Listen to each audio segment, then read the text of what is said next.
बरगढ़ जिला भोटली ब्लॉक अंतर्गत कुशनपुरी स्थित श्याम बिहारी फाल्गुन मेला अनुष्ठित हो जाइछि। एही मेला प्रतिवर्ष भली पवित्र फाल्गुन मास शुक्ल पक्ष एकादशी तिथि रे अनुष्ठित होइतिला।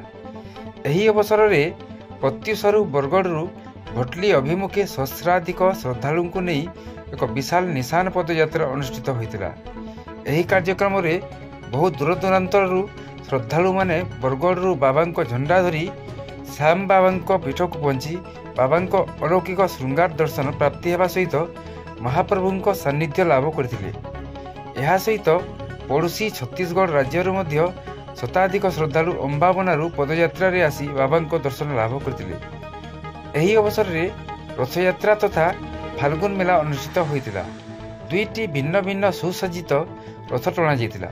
गोटिए रे श्रीकृष्ण प्रतिमूर्ति पूजा पाउथबा बेले अन्य एक रथ रे 7 जन ब्राह्मण शिशु को पंचु पांडव कृष्ण तथा श्याम बिहारी रूप में सजई विराजमान कर समस्त भक्त महाप्रभु पदचरण रे विभोर होई फगुण मासर फगु खेल रे मजी रही।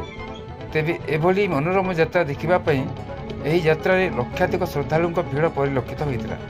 संध्यारे भजन कीर्तन आयोजन करा जाइतिला।